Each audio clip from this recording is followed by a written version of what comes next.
Hi there, O-doers, and welcome to this video tutorial on payment terms. With an invoice, we tell our customers that they owe us a certain amount, but to ensure that they are paid correctly and on time, we need to add payment terms mainly to indicate a payment due date and the payment conditions.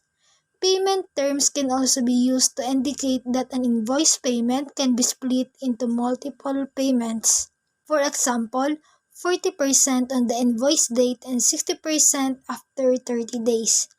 Let's see how to set up new payment terms for my company Everwood Ventures. Let's go in the accounting application and see how to configure our payment terms.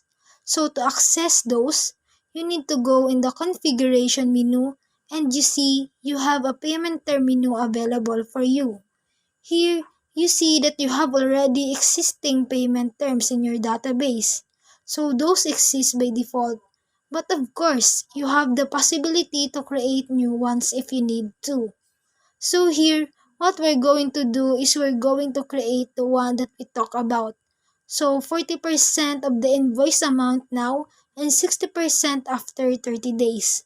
So this is the name of your payment term within the database.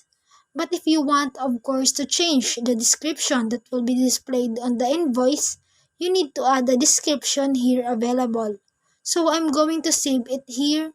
Please process to 40% payment on the invoice date and 60% after 30 days. Okay? If you want this payment term to be dedicated to one single company within your database, you can decide to assign it here. But if you leave it empty, it will be available for every data company in the database.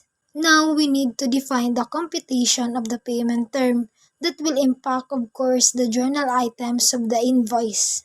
So I'm going to add a line here, and you see, you have different types of terms available.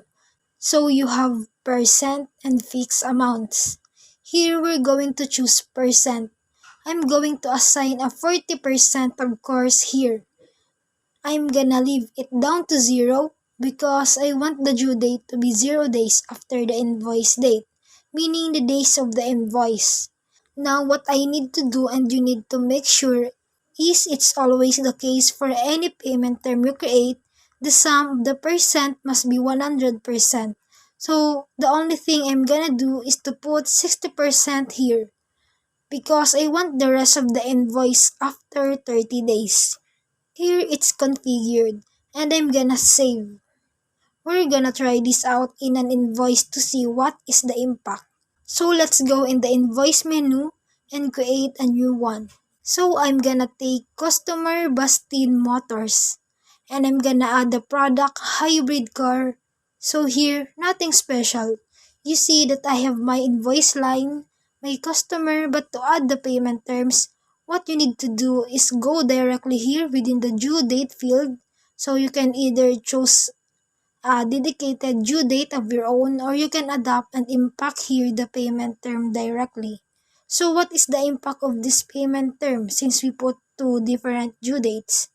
Well, in the journal items, you see that we don't have only one receivable line, but we're gonna have two. So, here you see that you have the debit and the credit amount. And directly, we have the due date here, adapted based on the payment term configuration. So, 140% is due today and the other is due 30 days from now. If you don't see this field, it means that it is not displayed by default.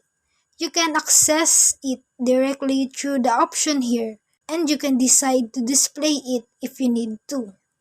What if now we change the invoice date to 15 days earlier? So if I want to change it and let's say I want on the 8th of February, here you see that directly the due dates are automatically impacted. So I have my due date on the 8th of February and the 9th of March for the rest of the invoice. So now it's ready. The only thing I have to do is confirm my invoice and send it to the customer.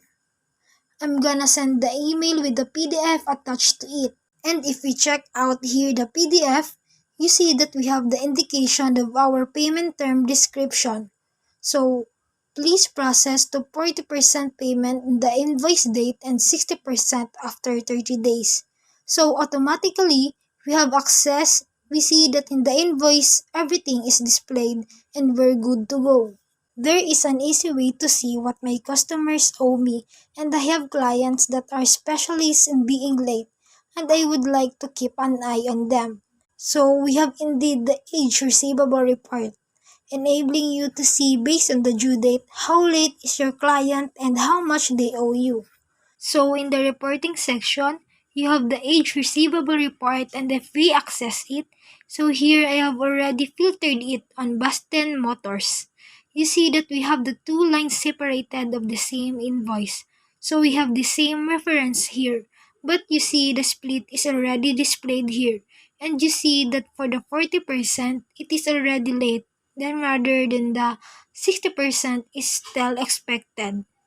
So let's go and see in the reconciliation when we receive the 40% how it impacts the reconciliation process. So if I go back in the dashboard, I have one item to reconcile in my bank account. And you see here, automatically I can audio detect the same amount and the same partner. So I can validate and the invoice is partially reconciled with that payment for the 40%. So if I go back now to my invoice for Boston Motors and I check out here my client, so here you see the payment status appears as partially paid. And I have the amount that is impacted for 1 million only instead of 2 million pesos. And if we now go back to the age receivable, you see that only one of the lines appears so that how easy basically it is to manage your payment terms and your partial payments within Odoo. That's it for me in this video. Thank you for watching.